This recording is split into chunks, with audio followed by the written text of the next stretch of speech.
Hi Night Watchers. I am so excited to be getting back into investigations and finding more evidence for you, so I can't wait for you guys to join me on this new leg of our journey as Night Watchers Paranormal Brisbane. Before we do though, I really want to touch on something that is very important to me, and I know with all of our other teams it is quite important for them as well, but I do want to preface this with saying this is purely my beliefs, my views, and my experiences. I want you to use this video as a guide to help you start your own research and help you start your own journey. I am by no means a professional. I always will be learning, just like all of you. I am here to share my experience with you and to try and help your journey be a little bit easier, whether that be into paranormal investigation, working with spirit, if that is just generally getting some comfort or getting answers. I am here to help you on your journey. But to do that, I need to be brutally honest with the way I feel and the way I see things. Now, I understand that some people will disagree with my stance on this, and this is why I am prefacing it to be my views and my beliefs, because at the end of the day, you need to do what is best for you. So, that being said, I want to speak a little bit today about protection and cleansing. So protection and cleansing are two really huge things that we need to do. As paranormal investigators, not only do we protect ourselves in the physical form, we also protect ourselves mentally, spiritually, and emotionally. This should be done throughout your daily life as well, but maybe not to the extent that you do when you go on a ghost hunt. Now, I know that when we talk about protecting ourselves, we also talk about protecting our homes, and there are so many ways to do that on a spiritual sense, and I really wanted to touch on those today. So I know a lot of people speak of using white sage and Palo Santo to clear a house and clear a space and clear energies. I want to talk about the fact that for me personally, I see those two items as being a closed practice. So particularly on the talk of white sage, because it is more popular and more frequently used and referenced. In the last year or two, I have quickly discovered that that is very much more for purifying and enhancing an area or a room or a person. In this, I will actually reference an experience that I had when I was very first starting out on my spiritual journey. I used white sage. I regrettably hadn't done much research into it. I had not really planned anything. I had gotten it on what I thought was good authority to utilize it and use it to clean my house. My house was a very active place. It had quite a lot of spirits. It was what I believe to be in the presence of open portals, and I foolishly used white sage to try and clear these spirits without knowing the full extent. So white sage can often be referenced as being used to prime an area to speak with the Great Spirit. And this is brought back to the Native Americans that originally used white sage. Now this is so important to keep in mind, because in my practice, I do try and steer clear of appropriating things that are not meant for me. And when I speak of my practice, I am speaking of my own craft, and I am speaking of my own religious or spiritual practices. So while I don't go into great detail on things like that, if you do wish to talk to me about it in a conversation, I am more than happy to have a chat with you one-on-one. That being said, as I believe that they are closed practices, things like white sage I will use very, very sparingly. I will only ever use it if I am guided to do so by spirit. Now, I trust my spirit team implicitly, and I know they won't steer me wrong. And in no point since I've decided not to use white sage have they ever guided me towards it. I still have it in my home, I still have it available. I choose, generally speaking, not to use it. Hey guys, we want to tell you about our new memberships that we've got on our YouTube channel. We've got some great perks on there. What do they got to do, Pete? Basically, beside the subscribe button, there's a join button. Go in there, click it, and they'll shoot you straight across to our membership section. Yeah, definitely, yeah. And in there you got some great perks. So come on over, show your support, and help us grow this community and this channel. And it gives us that little bit back to help us keep these videos coming to you. So head on over, and you'll get some great behind the scenes perks in there. Yeah, by joining that side of it, you're going to get a little bit more than the normal YouTube channel. So, like Dan said, jump on and let's get going.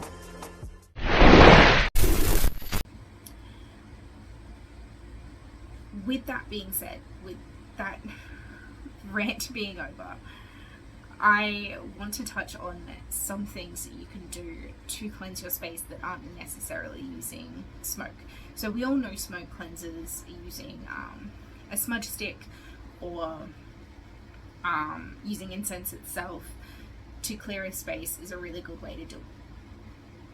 This might not be useful for everybody. If you have asthmatics in your home, if there is someone that may be allergic to a certain incense or something like that, you may need alternative options, and I want to give those to you. So I want to start by saying it doesn't really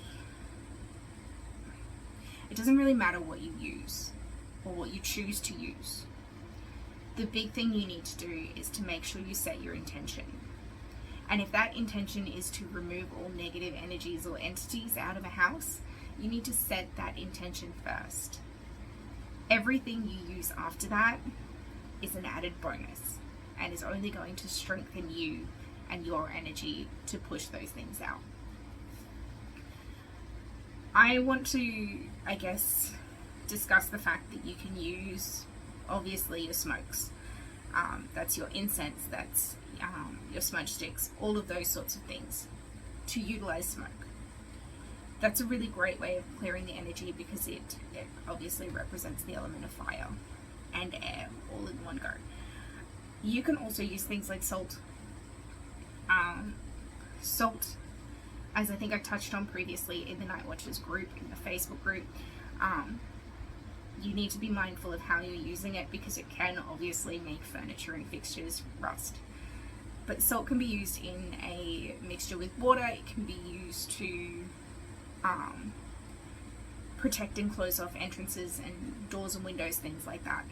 I generally don't use that much salt in my practice, but that's because I substitute it out with other things. You can also use essential oils if you do want the scent, the smell, to be utilized. You can use those in wax melts, you can use them in oil burners, you can use them in sprays if you dilute them with water. Please make sure that if you are burning anything at all, you're checking whether it is safe to inhale. Some smokes, some residues of certain oils and incense and things like that are not going to be great for you to inhale. In general, some of them will be toxic. It is really, really important that if you are doing a smoke or scent-based cleansing, that you open up your house. You open your windows, you open your doors as much as possible to operate in a well-ventilated area. Please also bear in mind that with these sorts of things, you do also need to be very mindful of people in your home that have medical conditions, if they're pregnant, if they have things like asthma. You need to be mindful of setting up that space and again utilizing it in a very ventilated area. On that note, fresh air is an amazing way to also cleanse your space. So you can open your doors and windows and air out your area or your space. This is really good for you as well as an individual to get back to nature, go touch grass, as they say, and get a bit of fresh air, because this will actually cleanse your energy to a good degree as well.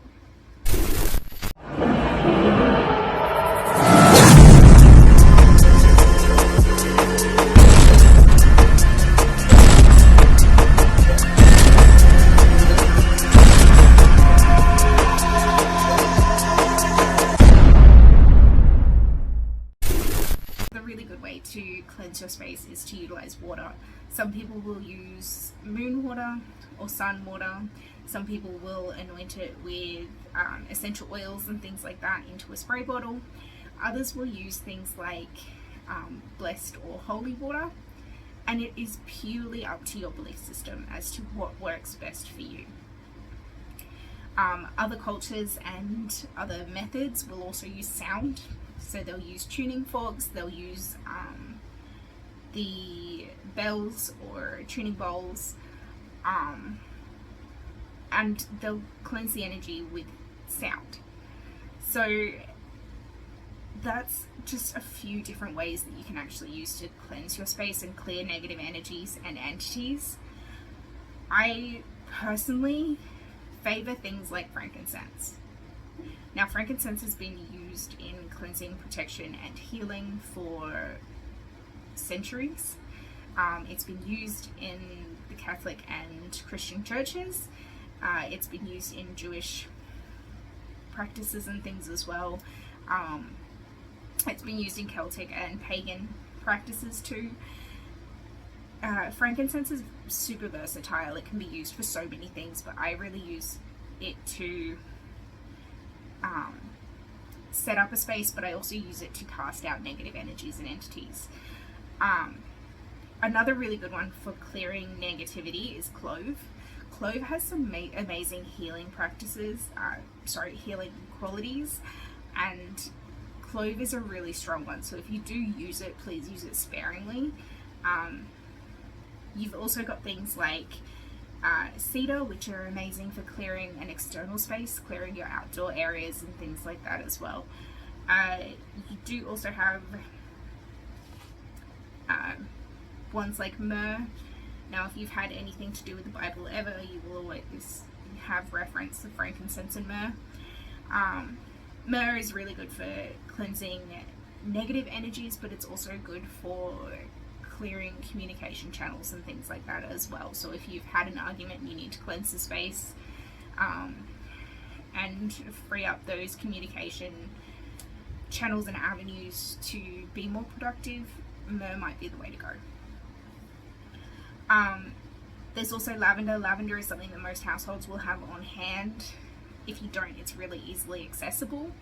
Lavender is great for clearing negative energy and for healing. It also has soothing properties too, and I know not everybody loves that, so you can also lean towards things like sandalwood.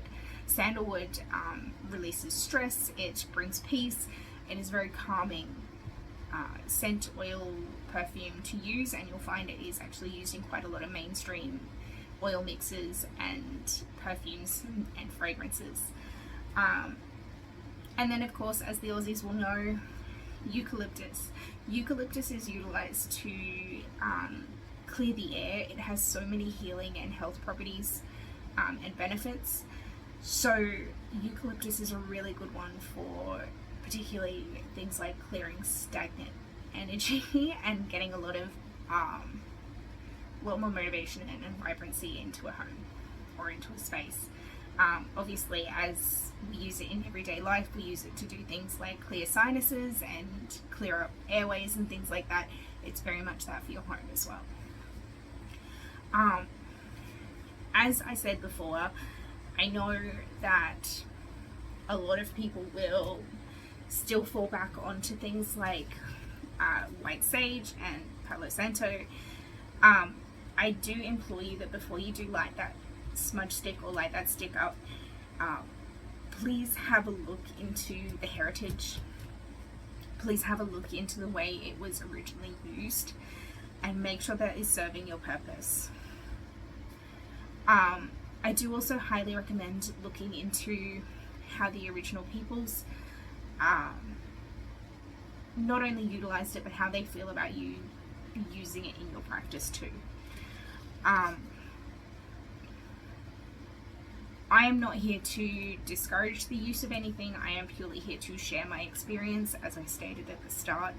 And if you do have any questions or anything like that, please don't hesitate to send me a message through Nightwatchers Paranormal Brisbane on Facebook. And if you have any information that you want to share, please head along to our Facebook group, jump in there, share it, have a discussion, start these discussions, because they are so important to find what worked for somebody else and get inspiration and ideas within your own practice, whether that be spiritual or witchcraft or any other beliefs. I urge you to do your own research. Make sure you are looking after yourself and you are doing what works for you.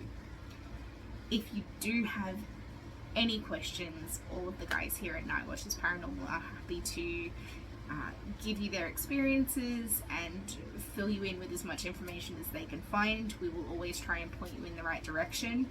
And if you do feel like you need more information, there is so much out there available to you. Hope that helps, guys, and until next time, love you.